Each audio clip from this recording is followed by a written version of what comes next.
BPI Sports has always been a massive supporter of natural bodybuilding, so it only made sense for us and them to partner up. This episode of the podcast is brought to you by BPI Sports, and if you want to support them and us, use code Natty News Daily at checkout for some exclusive discounts off any of your orders. Enjoy the episode. What's happening, people? Welcome to another episode of Natty News Daily. Excuse the weird background behind me. We're in the middle of house renovations, so I'm living in chaos right now, which is not fun, but it's all for good thing. New kitchen, so new kitchen to prep in. But Dan and I are here. We're going to talk about training mostly and kind of the little things with regards to maybe improving your training, getting more out of your training, maybe little habits that we have with training, and just have a little casual conversation about training, because I think a lot of people are interested on ways they could maybe make their training better and get a bit more out of it. So Dan, I'll let you kick it off because you're a bit more OCD than I am.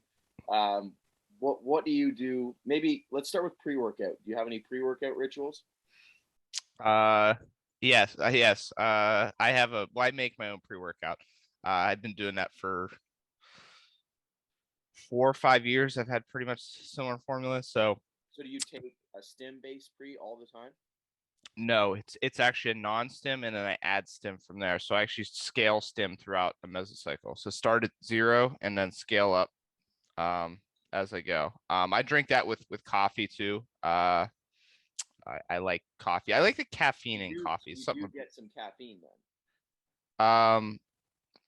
At the beginning of meso, I don't start with coffee, or I drink decaf or something like that. But yeah, that's usually the first caffeine source I introduce, is like a cup of coffee, which is like 100 milligrams caffeine, and then eventually I start adding caffeine into my actual pre.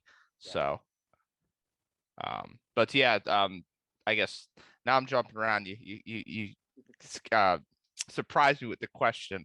I thought it was going to take another route, but pre-workout meal. Something that's helped me pre-workout is actually, like, after my pre-workout meal, going for a walk, like walking for I'd say about 15 minutes. My meal's pretty large, like 120 grams of carbs. So like a 15 minute walk, like close to 2,000 steps is about right around the mark that kind of gets the food moving, and it's not just sitting there like a lump. And then I start drinking my pre and then getting going. So yeah, that's sort of the walk, because we do the same thing, right? So what time of day do you train? I train in the morning, like anywhere in like the 9:30 to 10:30 range usually. Okay, so we're both morning trainers. So obviously, for those listening, this may apply to you if you're in the same situation. So I get up, similar to Dan, have a meal. I don't have anything too substantial, because as I get deeper in the off season, my morning appetite actually starts to diminish pretty quickly, and I have a good amount of carbs pre-bed. This is something I've talked to Cliff about. So he's always said, if you're adequately fueled the night before, you probably don't need a whole lot in the morning, because if I was to have something like, whatever Dan's having at 120 carb, I'd probably feel pretty full and sluggish. So right now I just have a protein shake with water and 2 rice cakes, or a piece of fruit. Like the other day I had an apple. So it's very minimal. And then, kind of similar to Dan, I'll go for a walk. My wife and I usually walk the dog, pre-workout, just like you, and then it's time to train. I train a bit earlier at 8, but the routine is very similar. So it's interesting. We kind of follow suit on that side. Yeah, for sure. And I like the point you made about how, as you get into off season, your morning carbs are for you a little bit lower. For me, I don't lower them, but as my off season progresses, I'm adding more carbohydrates, mostly trying to plug them around my training. But at a certain point, like, I've been running the same pre-workout meal, like size wise, for months now, months. But all my carbs I'm adding, like, as my calories get higher, are into my intra, into my post. So like my intra and post, mostly my post, that my post is close to 200 grams of carbs. But like, you're not going to have the same, I don't think having the same ratio of pre, intra, post carbs makes sense, like deep into prep versus off season, because you have, you don't, you could, if you did that, if I did that, I'd end up having like 160 grams of carbs pre-workout, which would take forever to digest, and I'd probably throw up on a leg session, especially. So I think that's a good point to make. Yeah, and like that would be my situation right there, right? If I was to, force feed so much food in the morning, either I'd have to get up earlier, which then is disrupting sleep and all that kind of stuff, Mm-hmm. to give it adequate time, or I'm the guy on the floor puking during my sessions, right? And I train at home. I don't have AC in that garage, so this last week we had a day that was 30 Celsius. I don't know what that is in Fahrenheit, but it's freaking hot. And Yeah, it's starting to get hot here too. yeah, so being conscious of macro placement, I think, is important. And like you said, starting to kind of slam that stuff more post workout. Yeah. Not a bad idea. Yeah, and then that post workout meal definitely needs a walk too afterwards. That's for sure. Yeah. I'll mention something. So I've been training barefoot, and it's I been did notice a that. really interesting experience. So the first thing I've noticed is a reduction in pain in my knees and my hips. I won't say always dealt with like knee pain, but I'm pretty sure it's just patellar tendonitis. Like it just from training, because when I don't train, it doesn't hurt anymore, right? So it's got to be just a inflammatory thing from training. But Yeah. outside of squatting, that's the only time I'll wear my heel elevated shoes and then knee sleeves. But everything else I've been doing barefoot. So any lunge, leg press, obviously like leg extension, leg curl, any deadlift, and then obviously like upper body training, I've been training barefoot, and it's been an interesting experiment for sure. I think it's something that more people could look into, and I don't know if it's just me, but I think my calves are responding better to being barefoot, like training them, and just those little muscles, that kind of proprioception with your feet and stuff like that. Because I don't know, I think I'm really liking what the lower body's starting to look like since doing this change. Obviously, it's not just what's happened. Like I'm in the off season, I'm in a surplus. Like I'm not Yeah. down for that stuff. But I think I would be in denial to say that there's not some positives that have come with it, from being now, basically a month training barefoot. Do you think your toes were pretty jammed up in the toe box when you were wearing it? Yeah, so that's the other thing. So I've gone down the rabbit hole of like, foot health and like, being able to like move Grip your the feet. ground, spread Yeah, the toes. Yeah. spread your toes, like that kind of stuff. Like I have Yeah. toe spreaders that I'll wear from time to time. I've always been I grew up in an old farmhouse, so the floors were always cold. So I always wore socks growing up. Now I've made a conscious effort to like not wear socks when I'm at home. So I'm trying to be as barefoot as much as I can. And that's the one thing I have noticed is like it's minimal, but there is now getting to be that little bit more freedom with my toes. Yeah. Because I've always noticed when I buy shoes, I actually leave a little room at the end, because I don't like my toes being jammed up all the way up against the end.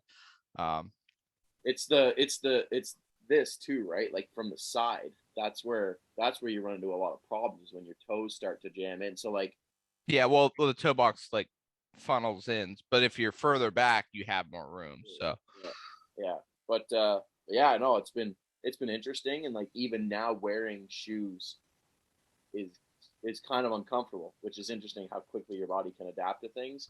But like I have like just a pair of like, we call them trainers. They're not running shoes. Like they're shoes. They're like a Nike. yeah, They're like quite uncomfortable after like with it. Like the first like 10-15 minutes I put them really. on, like, they're noticeably like uncomfortable, which is interesting. And even like, for those that have been following me, I've been kind of dabbling in more like athletic performance style training, and we'll call it functional stuff. And I've been running, and I went for a run with Carrie and her friend a couple weeks ago now, when I first kind of dabbled into this idea, and I had my shoes on, and it hurt so bad. It wasn't even like, I was surprised how well I ran, considering I haven't run forever. It wasn't like I was gassed, but my feet hurt from running with the shoes on. And she was like, oh yeah, you need like actual running shoes that have the support. And I was like, oh, okay. Now I run at home on my treadmill, zero pain, barefoot. Barefoot. And Interesting. I'll run at like 6-7 miles an hour, which is like, that's not fast by no, but it's like, it's a good clip, like on a, like for a jog, and barefoot, and I have zero pain. It seems like you've gotten used to doing the barefoot stuff too. So it seems more of like an adaptive thing, or it seems like an adaptive thing. I know like Chris Duffin, which I actually wear a Kabuki shirt, talks a lot about training barefoot and being barefoot and the advantages of it. Um, I love when people are like, aren't you worried about putting a plate on your foot? And I'm like, if I drop a 45 on my foot, the little shoe. oh, the shoes are dirt shit. They're like mesh on the top. Yeah, I'll take the hit. So It's not protecting you from breaking your foot. no. But yeah, that's been an interesting experiment. So I'm interested to see like how that continues to translate. And the only hiccup I have coming down the line is when it gets cold again. I don't know if my bare feet in a cement floor -20 is a good idea. We'll figure that when we get there. Maybe you want to find shoes with a nice wide toe box, or like some toe socks. or you'll move into the Croc gang with me. Those have so much room. Those are basically like walking barefoot. Yeah. My dad actually broke his foot, or it's an understatement. He kind of sliced up and broke his foot, and he could still fit his foot in a Croc. So he loves his Crocs. Okay, let's talk forearm training. This is something that you've been doing for a long time, right? Mm-hmm. Yeah. Mm-hmm. I have not. I've just been recently into the off season starting to do direct forearm work. People will be like, why are you wasting your time on forearms? And two reasons that I'm doing forearm work. One, it's an area of your physique, so you should give it some attention, I would think, from a bodybuilding standpoint. It'd be just like not training your calves. And number two, big forearms look cool. So I'm hoping to get some big forearms and look cool. They do. Like, who wants dinky little forearms? Yeah, it just looks weird. Yeah, like we talked about this a while ago, and it's like you notice the big ass dude. Like if you're like sitting at a restaurant, and he's got his arms on the table, and you're like, holy shit! Like whether like the sleeve rolled up, and then like the veins are going everywhere. And it's just like, ooh, yeah. So I want to be that guy. It's cool. I mean, you do get a good bit of forearm work from your other work as well, but as we've talked about, there's definitely some work you can do, like direct flexion, extension work, so mostly flexion, but what do you extension. do from a programming standpoint? So before I get into like the direct work, so to speak, I always have a hammer curl variation in the mix. So doing that at least twice a week with my bicep work. So I usually run 3 bicep variations, and at least one or two of them are hammer curl variations. So twice a week at least minimum, I'm doing hammer curls. So that's sort of the quote unquote indirect work that I'm getting from my bicep work for the brachioradialis. And then I also do direct flexion work and direct extension work twice a week each on different days.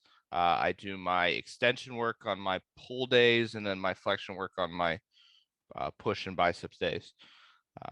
So each of those twice a week. Sets kind of as recovery dictates, nothing super fancy. I'll rotate. There's a few movements I'll use. Usually, I generally tend to like using a barbell just because it's a little more stable. But I've been running dumbbells lately, and with good success too. Yeah, a couple ways I do them. Like you can do them like standard on the bench. You can do them like on a preacher curl. I actually like them doing with like a straight arm as well. If you can find a pad and you can just do a straight arm wrist curl or wrist curl or wrist extension. Those are nice variations that I've found as well. You've come up with some cool stuff with the cables and So I do them twice a week for sure. So I'll do it once on an upper body day, and then today's actually I still have one direct arm day. I'm just doing one arm day because I want my arms to just get huge. So I'll do them on arm day as well. So same as you, I'll do probably like 1 or 2 curl variations, 1 or 2 extension variations. And then I've been doing some isometric stuff too, like farmer's walks as well. Yeah. Just to get like some really heavy load. But I've been doing like kind of a standard dumbbell wrist curl over the bench. I'll do it single arm. And I noticed one thing to point out I think is important is you're allowing it to roll in your hand as well, right? Yeah, right through my fingers. Yeah, so on I do that as well. So with wrist curl variations, the forearm flexors do also work in the hand. So if you allow it to roll in the bottom of your hand at the bottom, it makes a little bit of a difference, a little extra stretch. What do you do, like set and rep style? Like, do you go lower rep at all, or do you kind of keep it like that higher? Like it's like burn. Like I'll do sets of like 20 and just roast them. Yeah, I do some slightly lower rep work, like down as low as like I think like 8 is sort of my bottom end, like 8 to. That's like reasonably heavy for a forearm for like some. Yeah, it's reasonably heavy, but um most of my work is, I'd say, mostly in like the I'd say like 12 to 15 is probably my average. I like going up to 20 plus even. But yeah, the burn, it's really, it makes sense. It's very practical in like the 20 and more range as well. So but yeah, you run into a little bit of issues as if you get down to 8. One thing I have noticed though, in general, with a lot of movements that, people say, oh, you shouldn't do these super heavy because they're not as practical. I don't disagree with that, but if you're controlling the movement well, you can actually get down to those like 8, right around 8, and still have good execution, even like a lateral raise. I'm primarily talking like eccentric execution. So if you're really controlling the movement, you can get maybe a little heavier than you might think if you're not already controlling your eccentrics, controlling your movement. But that's just kind of a tangent. Do you ever do any like fat grips? I've used them for bicep curling, not specifically for forearms though. I just, because I was like, I'm gonna try these, see if I like it. I did. Yeah, they're cool. They're a cool little tool. Something you can throw into the mix from time to time. Yeah, I mean, in terms of getting direct forearm work, I like actually directly moving at the wrist primarily, or at the elbow as well, because hammer curls. But yeah, you can get indirect, quote unquote, indirect or isometric work from, grip work and things like that. Yeah. Cool. So forearms we talked about, which was on our to-do list. We did some pre-workout. Let's talk post. Do you do anything specific after you're done training? Um, a lot of food, a lot of carbohydrates. AMCAP. Like a lot of people are like still very much like, oh, you should stretch after workouts. Like, do you do any of that? I do not know. No breathing or anything like that? No, I do. I take like a handful of pills just that I just generally take, but some of them do have ashwagandha in them, which I picked up from Josh, just to kind of help settle me down a little bit. That seems to be helpful. Sometimes coming out of a session, I'm just like real wound up still, and it's like I just need to like come down a notch. You know what I mean? I don't know if What are you eating post workout? how quickly. Pretty much right after I'm done. Yeah. Like I mean I train at home, so I'm actually usually like I'm like my last movement is something that's not crazy demanding, either like forearms or things like that, or like in like between sets I'm like running upstairs and prepping my food and running back, doing a set, running back. Yeah, I'm like I have like 2 or 3 minutes to, so I'm just like I might as well do something, otherwise I'm just scrolling my phone. Yeah. I'll do some stretching after legs, more so to like kind of just relieve like my lower back and hips and stuff. Yeah. Like, nothing like I'm definitely not running through like a full like deep stretch yoga session post workout, but upper body stuff, arms, I'll walk same as you, right? I train at home, right? So I'll walk in the house, I'm done. But definitely after lower body, I take some time to like come down a little bit. I think it's not so much like a amped up feeling, but just like I just kind of want to center myself again because I go heavy, right? Hmm. Like pulling and squatting and stuff like that. So just giving my body like that little bit of pressure release. Like sometimes I'll do like some foam rolling and stuff, and whether foam rolling does anything or not is not what we're here to talk about. I feel better after doing it, so I'm gonna do it. Yeah, it kind of calms you down and kind of like gets you out of that training state. And Yeah, physically and mentally. for sure. But So let's wrap this up with I guess maybe one or two things that um, you would maybe advise people on potentially adding to their training to get some benefit out of it that maybe they're not doing right now. It'll make you think. adding to the training, oh man, Leroy, I think this is very individual dependent. I'd have to see someone's individual context. Um, in terms of big rocks, I don't know. If you want to do forearm work, yeah, flexion work, extension work, hammer curls. Those three things will go a long way. Make sure you're controlling your movements, controlling your eccentrics. That's something that's a quick, dirty, easy cleanup. Um, I don't know. It's otherwise it's very broad. Like it depends on the individual. I could probably look at someone's training and say, maybe you could do this a little better, or maybe you could look at this movement instead. One thing probably, and I brought it up, is looking at like the length of a muscle that, um, or when you're training a muscle, what lengths are you training it at? So like especially with muscles that are quote unquote smaller, or you tend to train with single joint movements, a lot of the bias tends towards like really shortened emphasis movements, like the pumpy type movements, which are cool, which work well. But maybe doing some more lengthened work for muscles like that can be a good idea. That's something that I've made an observation, and that some people, I think, and I made a post about this, claiming like ridiculously high set volumes are required for, say, delts or for biceps, things like that, which I don't think is entirely untrue. I think to a certain extent they do demand more work than, like, say, the hamstrings. But I think a lot of it's driven by the fact that um, a lot of the work done is just in shortened ranges that aren't particularly damaging.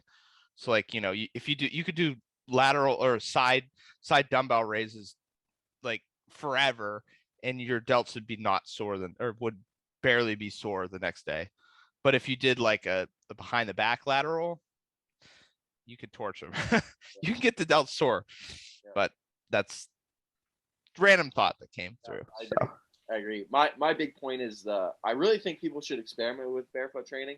I think there's something to it from like a movement standpoint, and there's nothing to be said about being able to move better and muscle activation, which could potentially lead to more hypertrophy. So I'm going to be a kind of a test subject for that this off season, and we'll see if it translates to anything interesting by the time I step on stage again. But if anything, if it keeps your knees healthier, though, because I know you've sure. fought that for a while. Yeah. So from a joint health standpoint, obviously it might not be a bad thing, and I think longevity in the sport is something that I'm trying to really be conscious of as I get older. I'm not old by no means, but having these aches and pains now is obviously not ideal. Not even being 30 yet, right? So I'm trying to be proactive, and I think that it could have a twofold effect of potentially making my physique improve in different ways, but also keeping me moving and being a bit healthier, which is obviously good. Which will, in the end, help you in a lot of ways, including your physique. Yeah, yeah. And train your forearms. That'll be Train your forearms. my second point. No dinky forearms. No. Oh, and do some direct trap work. Maybe not a bad idea too. That's something, yeah, you can definitely do. Yeah, yeah.